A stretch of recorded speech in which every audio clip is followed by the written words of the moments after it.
आप सभी का स्वागत है और आशा करता हूं कि आप सभी ठीक ठाक होंगे। एक बार एल्बर्ट आइंस्टाइन ने कहा था कि इंसान चौथा विश्व युद्ध लाठियों और पत्थरों से लड़ेगा। उन्होंने ऐसा इसलिए कहा क्योंकि उन्हें पता था कि इंसान तीसरा विश्व युद्ध परमाणु हथियारों से लड़ेगा और जिसके बाद इस दुनिया पे इतना विनाश हो जाएगा कि अगर कुछ इंसान बचे भी तो वो दोबारा स्टोन एज से शुरुआत करेंगे। तो आज हम बात करेंगे परमाणु हथियारों के बारे में और इनका इस दुनिया पर क्या असर पड़ा। अगर परमाणु हथियारों की बात की जाए तो ये सबसे पहले अमेरिका ने दूसरे विश्व युद्ध में इस्तेमाल किए थे। उन्होंने 6 अगस्त और 9 अगस्त 1945 को जापान के 2 शहर हिरोशिमा और नागासाकी पर 2 बम फेंके थे, जिसके कारण फौरन ही 2 लाख लोगों की मौत हो गई थी और इसके बाद जो थोड़े लोग दूर भी थे उन पर रेडिएशन का असर हुआ था। तो परमाणु बम जब कोई फेंकता है तो फौरन हीट की वजह से बहुत सारे लोगों की मौत हो जाती है और जो बच भी जाते हैं थोड़ी दूर होते हैं उन पे रेडिएशन इतना असर करती है कि उनमें कई तरह की बीमारियां शुरू हो जाती हैं, जैसे कि कैंसर। तो हम आज जानेंगे कि असल में परमाणु हथियार क्या होता है और कैसे काम करता है। तो परमाणु हथियार एक न्यूक्लियर रिएक्शन के बेस के ऊपर काम करता है।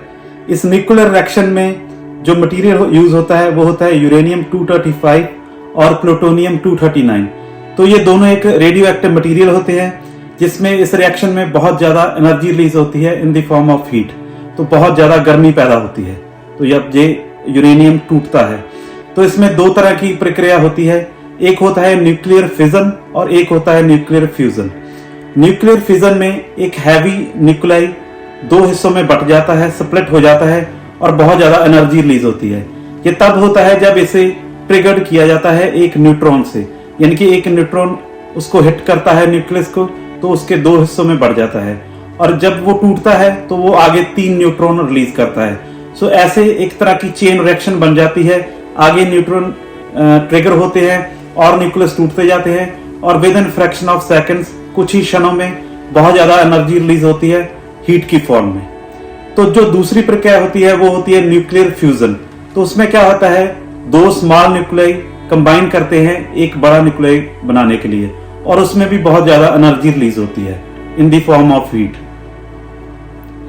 तो इसी प्रिंसिपल के ऊपर परमाणु बम या न्यूक्लियर वेपन काम करते हैं। तो क्या होता है, एक लॉन्ग सिलेंडर होता है, उसके एक तरफ सब क्रिटिकल मास ऑफ यूरेनियम 235 रखा जाता है और दूसरी तरफ एक केमिकल एक्सप्लोजिव होता है जो जलकर उसको ट्रिगर करता है जाके, ताकि वो उसके साथ जाके टकराए और उसमें न्यूट्रॉन ट्रिगर हो और फिर एक चेन रिएक्शन शुरू हो जाए और उसकी बाद से बहुत ज्यादा एनर्जी रिलीज होती है हीट की फॉर्म में। तो अगर बात की जाए अमेरिका की, जिन्होंने इस बम का दूसरे विश्व युद्ध में इस्तेमाल किया था, तो तब बहुत लोगों ने उनकी बहुत निंदा की थी कि इतना नुकसान हो गया और बहुत ज्यादा लोग मारे गए।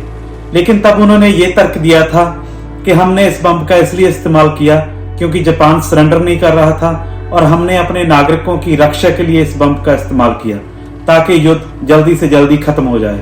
और इस बम की वजह से जापान ने सरेंडर कर दिया था और युद्ध जल्दी खत्म हो गया था, लेकिन बहुत लोगों ने अपनी जान गंवाई। तो इसके बाद सभी देशों में एक होड़ सी लग गई कि हमें भी न्यूक्लियर वेपन बनाना चाहिए। तो खास करके अगर देखा जाए तो सोवियत संघ, उन्होंने बहुत कोशिश की कि जल्दी से जल्दी ये बम बनाया जाए और उन्होंने कुछ ही सालों के बाद ये बम बना लिया था।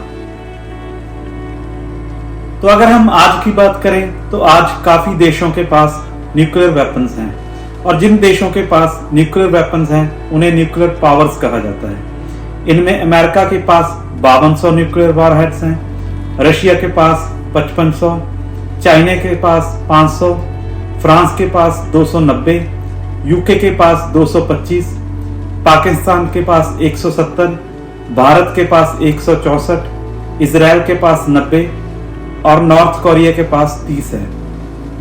और ऐसा माना जाता है कि 1980 के दशक में जब कोल्ड वार चल रही थी तो सोवियत संघ के पास 30,000 न्यूक्लियर वारहेड्स थे और अमेरिका के पास 23,000 और इन देशों ने काफी पैसा न्यूक्लियर वेपन बनाने और रखने में खर्च किया था।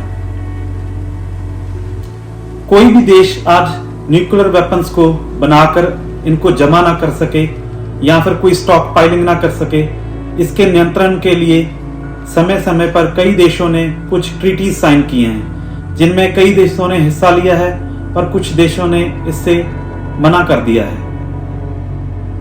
जैसे कि एक ट्रीटी है the treaty on the prohibition of nuclear weapons, the treaty on the non proliferation of nuclear weapons, strategic arms limitation talks, इसको साल्ट भी कहा जाता है, साल्ट 1 और साल्ट 2, और एक है comprehensive nuclear test ban treaty.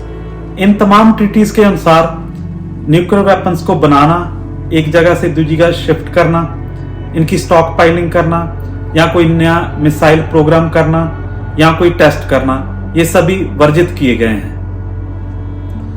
तो अगर आज देखा जाए तो कई देश न्यूक्लियर वेपन्स को बनाने के लिए, टेस्टिंग के लिए और संभाल कर रखने के लिए मिलियंस ऑफ डॉलर्स खर्च करते हैं। सभी देश अपनी जीडीपी का कुछ ना कुछ हिस्सा इनमें इन्वेस्ट करते हैं। लेकिन क्या हमें इसकी जरूरत है?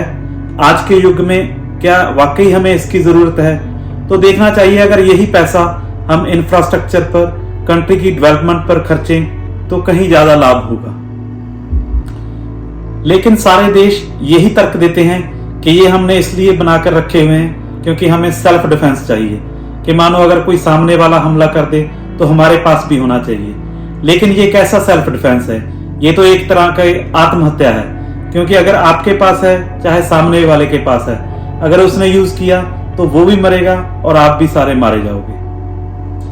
ये तो ऐसा है कि जैसे हम माचिस लेके घास के ढेर पे बैठे हैं, तो अगर हम मरेंगे तो सामने वाला भी मरेगा, अगर उसने शुरू किया तब भी हम मरेंगे, दोनों ही मरेंगे। जैसा कि अगर कई बार जंग लगती है, जैसे कि अब रशिया और यूक्रेन की जंग है, तो वो भी एक दूसरे को न्यूक्लियर वेपन का थ्रेट देते रहते हैं कि हम पहले चला देंगे, या वो कहते हैं हम पहले चला देंगे।